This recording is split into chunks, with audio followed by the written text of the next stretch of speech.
My people? This is Power Inc. Wake Up Movement, and we encouraging our people to be radical thinkers for a changed mindset. I ain't your news. I bring you the issues to give you the solution from my perspective. This is a self-help movement for rebuilding and self-healing, because we are trauma people, and it's time to rebuild for true healing. Knowledge is the answer. Knowledge is the key. Knowledge is our direction. Knowledge is where we started. So I thought I'd play this Willie Lynch audio, and I'll probably stop, pause here and there, and we can talk about it. This is very good, and this is a very clear insight of how they enslaved us to keep us enslaved for so long, and how they conditioned us and programmed and brainwashed us, my people. This is why they don't want us to read. This is one reason of many. So let me get to it.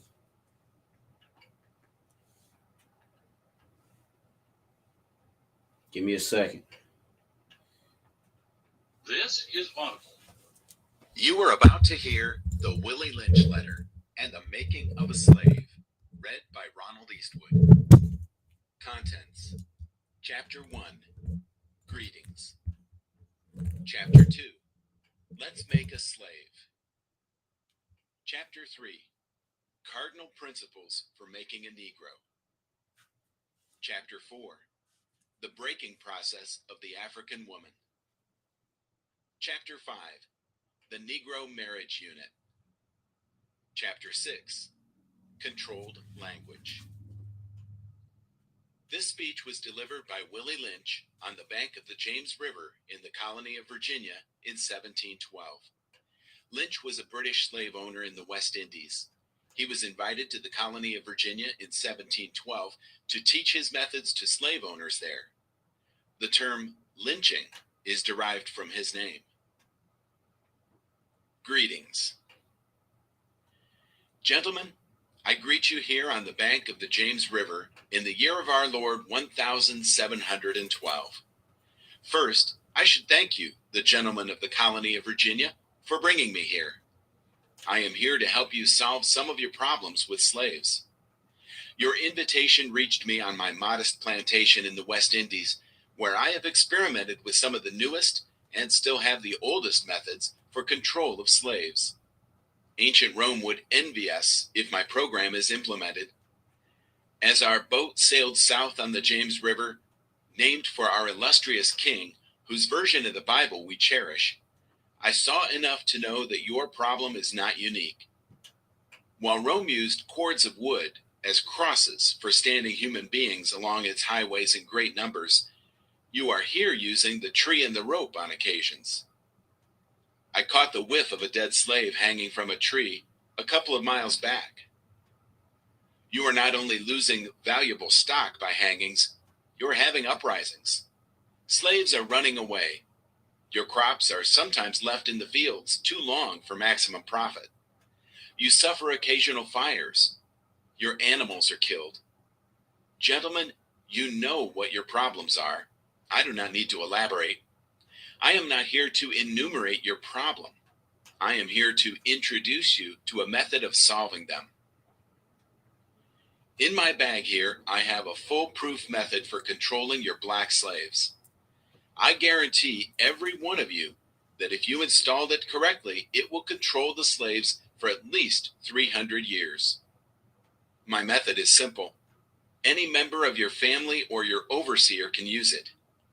I have outlined a number of differences among the slaves, and I take them differences and make them bigger. I use fear, distrust, and envy for control purposes. These methods have worked on my modest plantation in the West Indies, and it will work throughout the South. Take this simple little list of differences and think about it. On top of my list is age, but it's there only because it starts with an A. The second is color or shade. There is intelligence, size, sex, sizes of plantations, status on plantations, attitude of owners, whether the slaves live in the valley, on a hill, east, west, north, south, have fine hair, coarse hair, or is tall or short. Now that you have a list of differences, I shall give you an outline of action. But before that, I shall assure you that distrust is stronger than trust, and envy stronger than adulation, respect, or admiration. The black slaves, after receiving this indoctrination, shall carry on and will become self-refueling and self-generating for hundreds of years, maybe thousands.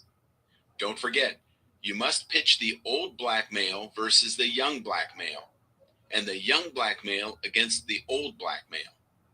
You must use the dark-skinned slaves versus the light-skinned slaves, and the light-skinned slaves versus the dark-skinned slaves. You must use the female versus the male, and the male versus the female. You must also have your white servants and overseers distrust all blacks. But it is necessary that your slaves trust and depend on us. They must love, respect, and trust only us. Gentlemen, these kits are your keys to control. Use them. Have your wives and children use them. Never miss an opportunity. If used intensely for 1 year, the slaves themselves will remain perpetually distrustful. Thank you, gentlemen. Let's Make a Slave by the Black Arcade Liberation Library. It was the interest and business of slaveholders to study human nature, and the slave nature in particular, with a view to practical results. I and many of them attained astonishing proficiency in this direction. They had to deal not with earth, wood, and stone, but with men, and by every regard they had for their own safety and prosperity, they needed to know the material on which they were to work. Conscious of the injustice and wrong they were every hour perpetuating, and knowing what they themselves would do. Were they the victims of such wrongs? They were constantly looking for the first signs of the dreaded retribution. They watched, therefore, with skilled and practiced eyes, and learned to read with great accuracy the state of mind and heart of the slave through his sable face. Unusual sobriety, apparent abstractions, sullenness, and indifference, indeed any mood out of the common, was afforded ground for suspicion and inquiry. Frederick Douglass. Let's Make a Slave is a study of the scientific process of man-breaking and slave-making. It describes the rationale and results of the Anglo-Saxons' ideas and methods of ensuring the master-slave relationship. The origin and development of a social being called the Negro. Let us make a slave. What do we need? First of all, we need a black nigger man, a pregnant nigger woman, and her baby nigger boy. Second, we will use the same basic principle that we use in breaking a horse, combined with some more sustaining factors. What we do with horses is that we break them from one form of life to another. That is, we reduce them from their natural state in nature. Whereas nature provides them with the natural capacity to take care of their offspring, we break that natural string of independence from them, and thereby create a dependency status, so that we may be able to get from them useful production for our business and pleasure. Cardinal principles for making a Negro. For fear that our future generations may not understand the principles of breaking both of the beasts together, the nigger and the horse, we understand that short-range planning economics results in periodic economic chaos, so that to avoid turmoil in the economy, it requires us to have breadth and depth in long-range comprehensive planning, articulating both skill-sharp perceptions. We lay down the following principles for long-range comprehensive economic planning. 1. Both horse and niggers is no good to the economy in the wild or natural state. 2. Both must be broken and tied together for orderly production. 3. For orderly future, special and particular attention must be paid to the female and the youngest offspring. 4. Both must be crossbred to produce a variety and a division of labor. 5. Both must be taught to respond to you in a peculiar new language. 6. Psychological and physical instruction of containment must be created for both. We hold the 6 cardinal principles as truth to be self-evident, based upon the following discourse concerning the economics of breaking and tying the horse and the nigger together, all inclusive of the 6 principles laid down about. Accordingly, both a wild horse and a wild or natural nigger are dangerous, even if captured, for they will have the tendency to seek their customary freedom, and in doing so might kill you in your sleep. You cannot rest. They sleep while you are awake, and are awake while you are asleep. They are dangerous near the family house, and it requires too much labor to watch them away from the house. Above all, you cannot get them to work in this natural state. Hence, both the horse and the nigger must be broken. That is, breaking them from one form of mental life to another. Keep the body and take the mind. In other words, break the will to resist. Now, the breaking process is the same for both the horse and the nigger, only slightly varying in degrees. But as we said before, there is an art in long-range economic planning. You must keep your eye and thoughts on the female and the offspring of the horse and the nigger. A brief discourse in offspring development will shed light on the key to sound economic principles. Pay little attention to the generation of original breaking, but concentrate on future generations. Therefore, if you break the female mother, she will break the offspring in its early years of development, and when the offspring is old enough to work, she will deliver it up to you, for her normal female protective tendencies will have been lost in the original breaking process. For example, take the case of the wild stud horse, a female horse, and an already infant horse, and compare the breaking process with 2 captured nigger males in their natural state, a pregnant nigger woman and her infant offspring. Take the stud horse, break him for limited containment. Completely break the female horse until she becomes very gentle, whereas you or anybody can ride her in her comfort. Breed the mare and the stud until you have the desired offspring. Then you can turn the stud to freedom until you need him again. Train the female horse where she will eat out of your hand, and she will in turn train the infant horse to eat out of your hand also. When it comes to breaking the uncivilized nigger, use the same process, but vary the degree and step up the pressure, so as to do a complete reversal of the mind. Take the meanest and most reckless nigger, strip him of his clothes in front of the remaining male niggers, the female and the nigger infant. Tar and feather him. Tie each leg to a different horse faced in an opposite direction. Set him on fire and beat both horses to pull him apart in front of the remaining nigger.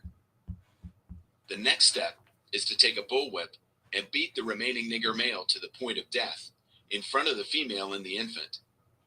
Don't kill him, but put the fear of God in him, for he can be useful for future breeding.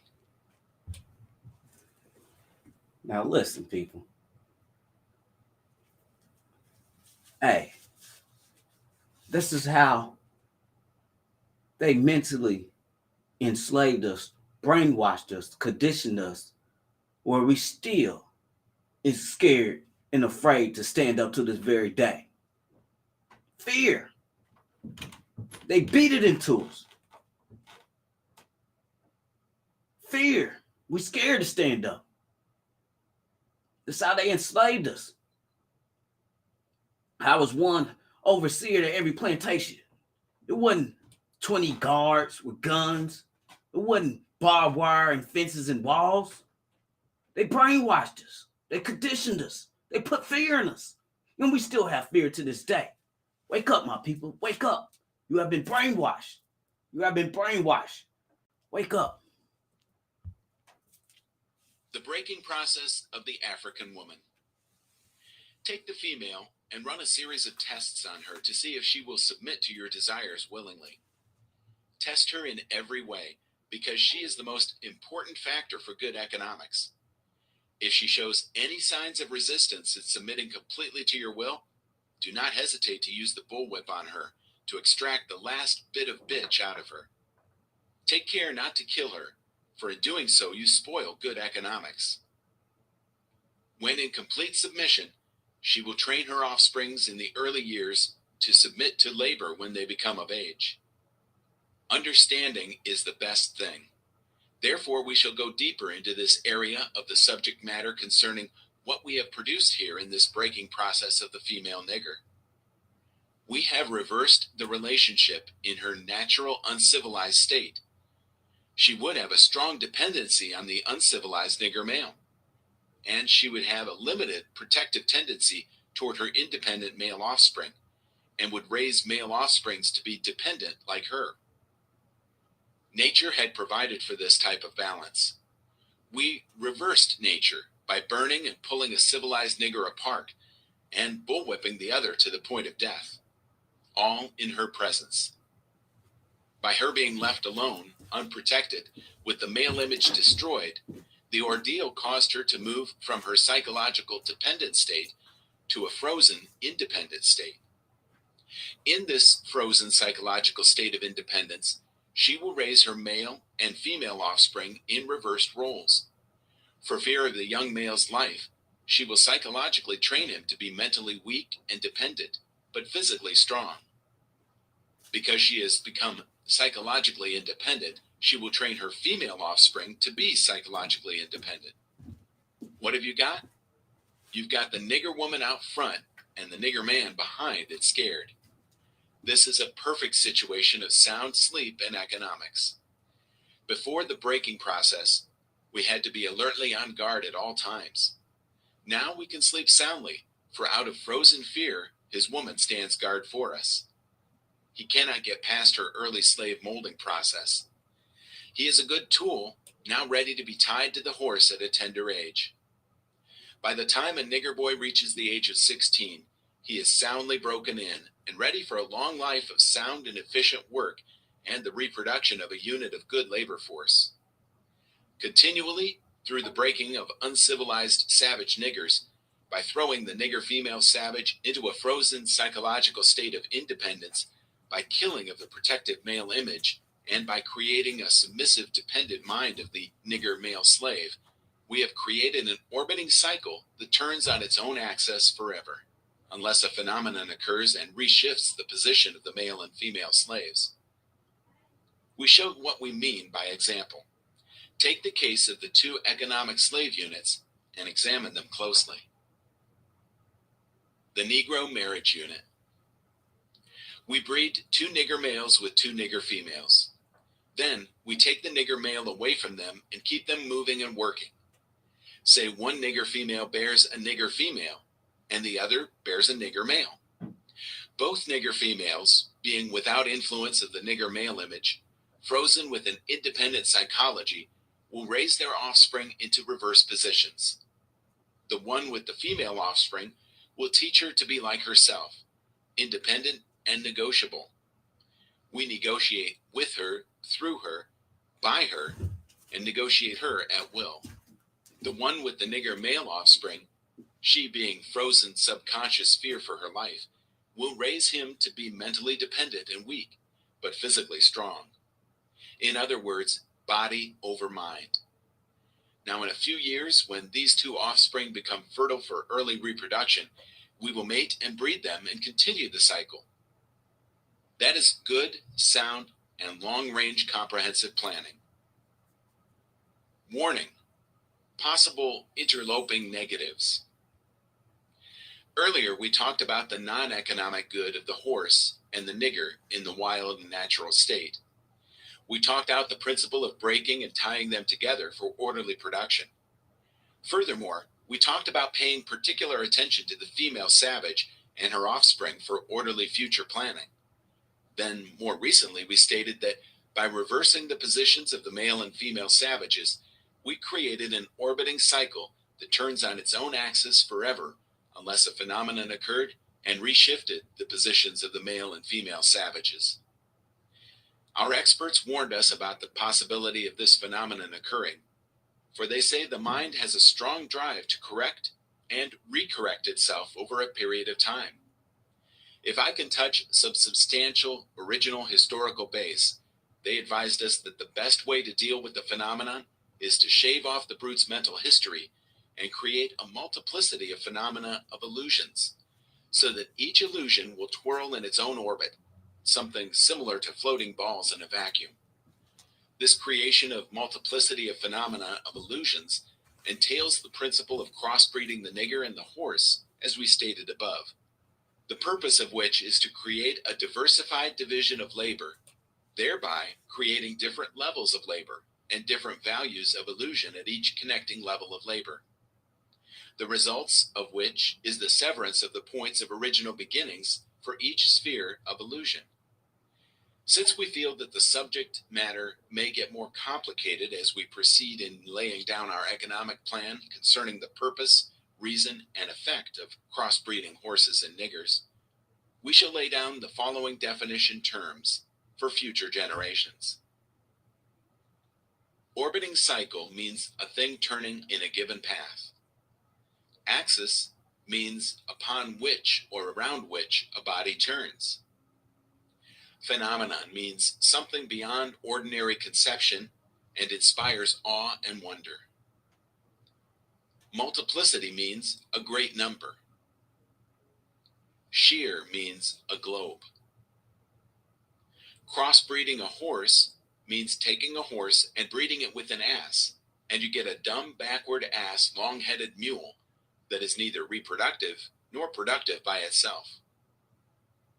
Crossbreeding niggers means taking so many drops of good white blood and putting them into as many nigger women as possible, varying the drops by the various tones that you want, and then letting them breed with each other until another circle of color appears as you desire. What this means is this: put the niggers and the horse in a breeding pot, mix some asses and some good white blood, and what do you get?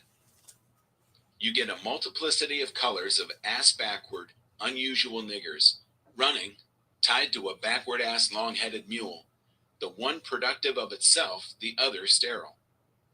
The one constant, the other dying. We keep the nigger constant, for we may replace the mules for another tool, both mule and nigger tied to each other, neither knowing where the other came from, and neither productive for itself, nor without each other. Controlled language. Crossbreeding completed, for further severance from their original beginning, we must completely annihilate the mother tongue of both the new nigger and the new mule, and institute a new language that involves the new life's work of both. You know, language is a peculiar institution. It leads to the heart of a people. The more a foreigner knows about the language of another country, the more he is able to move through all levels of that society. Therefore, if the foreigner is an enemy of the country, to the extent that he knows the body of the language, to that extent is the country vulnerable to attack or invasion of a foreign culture. For example, if you take a slave, if you teach him all about your language, he will know all your secrets, and he is then no more a slave, for you can't fool him any longer. And being a fool is one of the basic ingredients of an incident to the maintenance of the slavery system. For example, if you told a slave that he must perform in getting out our crops, and he knows the language well, he would know that our crops didn't mean our crops, and the slavery system would break down, for he would relate on the basis of what our crops really meant. So you have to be careful in setting up the new language, for the slaves would soon be in your house, talking to you man to man. That is death to our economic system. In addition, the definitions of words or terms are only a minute part of the process. Values are created and transported by communication through the body of the language. A total society has many interconnected value systems. All the values in the society have bridges of language to connect them for orderly working in the society. But for those language bridges, these many value systems would sharply clash and cause internal strife or civil war. the degree of the conflict being determined by the magnitude of the issues or relative opposing strength in whatever form. For example, if you put a slave in a hog pen and train him to live there and incorporate in him to value it as a way of life completely, the biggest problem you would have out of him is that he would worry you about provisions to keep the hog pen clean, or take the same hog pen and make a slip and incorporate something into his language where he comes to value a house more than he does his hog pen. Now you've got a problem. He will soon be in your house. This has been The Willie Lynch Letter and the Making of a Slave. Copyright 2013 by Snowball Publishing. Audible hopes you have enjoyed this program.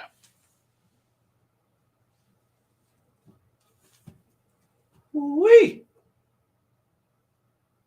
What y'all think, people? Leave me some comments, man. I love to hear some other people's insight of that Willie Lynch letter, but it give you a lot of insight for how they enslaved us on these plantations, how they did us, how they brainwashed us. This is why they don't want us to read. This is why. This is one reason, because it tells you how they enslaved us. It will tell you else things you read. It'll tell you who you are. It'll tell you the people they enslaved. This system was designed. They sat back and came up how and who they was going to enslave. And you're going to enslave the best gifted people. You ain't going to enslave other people that's not good at farming. Come on, man. They knew and they had a plan how they was going to enslave us and capture us to keep us enslaved for many years. If you really listen to it, he said 3 years. I believe we was enslaved for 400 and plus years. And he said, and longer, how we're still mentally enslaved because we're still working for these individuals that's making them filthy rich. This is what they want.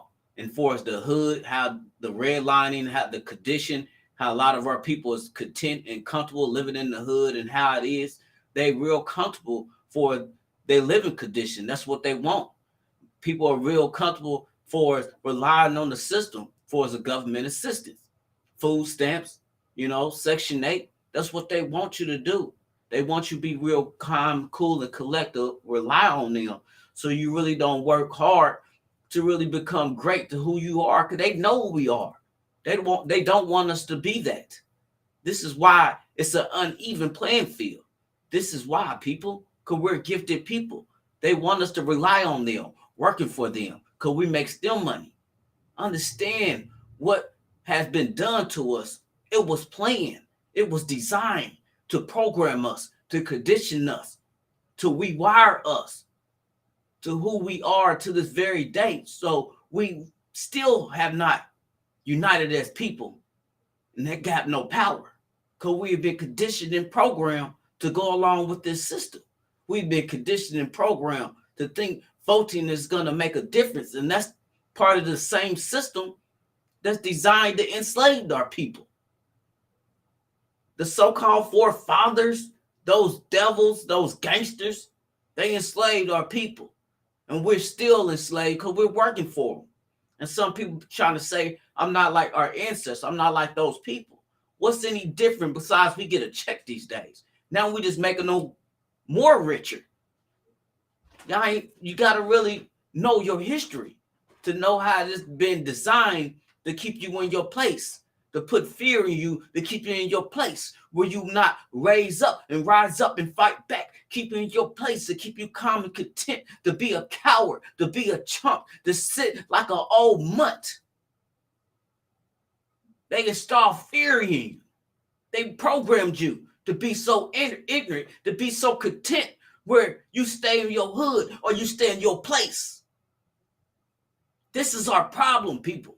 We got a lot of people that's not even willing to stand up because they uneducated of their history, or they so scared.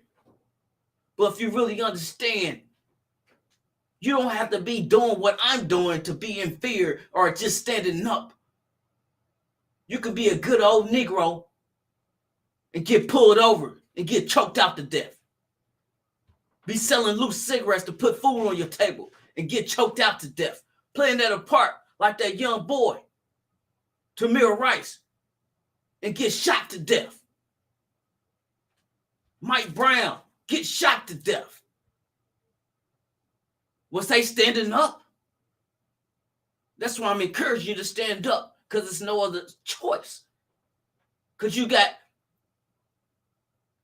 to worry about to get shot and killed in any way, or choked out in any way, or self-destruction because you're so mentally messed up, because you're not happy. You're not really content on being strong as an individual, so you choose to go along and knowing it's really weakening you, so you're going to drink yourself to death. You're going to smoke your mind away. And when all the times you sober up, our problems are still there. You look on CNN, you look on anything. We get disrespected. They publicize it. They show everybody how they do a brother, how they do a woman, how they do the people. That's the first and creative people here on this earth that built the United States. Because we don't respect ourselves. You can't tell me if we respect ourselves, how we fighting each other. I'm speaking knowledge. Respect my knowledge. I'm not your preacher. I ain't giving you game. I'm giving you knowledge. Inspiring you to see it for yourself. You got to understand we have been programmed and conditioned to fight each other. Programmed and conditioned to sit like a coward and a chump and not stand up for ourselves as people. Our kids going to school and in danger. They might as well be on the block. They might as well be hustling. They might as well be gangsters. Like the very gangsters that created the United States. What else is going to take? I'm tired of losing. I'm tired of losing. When will you say you tired and enough is enough? So your kids can be proud of you and look up to you. They ain't looking up to you if you sagging like you a gangster and you think you hard. You so hard, you so tough. Stand up. Stand up. Salam, my brother. Come on, man.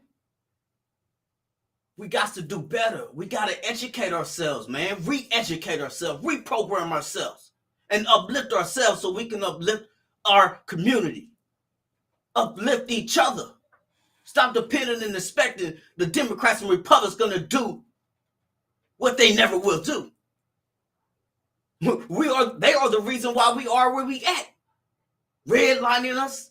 The crack epidemic. Come on, man. When will you say you had enough? Because I've had enough. And I choose to stand upright. I choose to fight back. Because I'm not a chump. I'm not a coward. I'm not a dog. I'm not an animal. I'm an African, not an African. And I choose to fight back for us as people. Because our ancestors always fought back. For you come across dumb people, ignorant people that's lacking the knowledge of who they are, it ain't gonna never change. Our people didn't fight back, or why they didn't fight. You don't know your history. Know your history. Know your history. Know your history. So, feel good. Feel good to get off your chest. And this platform, Empowering, is encouraging our people to be radical thinkers for a changed mindset. Yes, my brother, I'm glad you found my page, because we need to all connect as people. We all need to stand up and stand together and pass the word. Pass the word. We need to be radical thinkers. We need to decolonize this mind. We need to reprogram this mind. Mindset, transformation. Change who you are from within. You got to dig deep. And you got to do some research. You got to do some homework and reprogram yourself, man. Because you got to understand how they programmed us to stay in our lanes, to stay in our own lane, stay content while we all get misused. Because we getting misused and genocide as a group, people. Wake up. Wake up. You have been programmed. You have been conditioned to go along with this system that's not doing anything for us. It don't benefit us to go along with this system. It does not benefit us to stay in our own lane. It does not benefit us going to these schools and these darn religion, the churches, if they're not empowering the group. And they're not empowering us as an individual, will empower the group. That's why I'm telling you, encouraging you, inspiring you to empower yourself by re-educating yourself and reprogramming yourself so you can be powered as an individual and you can empower the group. I'm just a man with a direction, and I'm encouraging for our people to be awakened, be woke, and work on transforming yourself as I do the same. We could do this all together. If I'm better and us as individuals become better, embrace the love for our blackness or who we are as an African, the first people here on earth, on this planet, on every continent, the built civilizations on every continent, you will know and you'll be gifted to embrace your blackness with one another. You'll be willing to stand up for one another because you know who you are and we in this together. Facts. So thanks for tuning in. Drop some comments. Be a subscriber. Follow me. Spread the word. Talk to your people. Talk to your friends. We got to reprogram ourselves and to start with your reprogramming and re-educating yourself of your knowledge, of your mind, of yourself. Knowledge of self is the key, is the answer. Mindset. Reprogram yourself. This is Power Inc. And I'm encouraging our people to be radical thinkers for a changed mindset. This is a movement for rebuilding and self-healing. If I'm better and us as individuals become better, empower ourselves so we can come powerful as people, as a group. But we cannot change the narrative in any direction or any tactics using the old program. Reprogram yourself. Reprogram yourself. Read some books. It's knowledge and it's the answers in the books. Be a subscriber, like my videos, or get a t-shirt to show unity, to show support, to show you're waking up, to show your blackness. Wear something that stands for something. Because Nike don't, Tommy Hilfiger don't, Adidas don't. You don't see them in your neighborhood. You'll see me. You'll see us, because this is for us. And we can do this as a group in the diaspora around the world. Thanks for tuning in. Till next time, my people, protect each other. Unite with each other. Be power. And gun safety. Put up the guns. Put up the gun. Gun safety.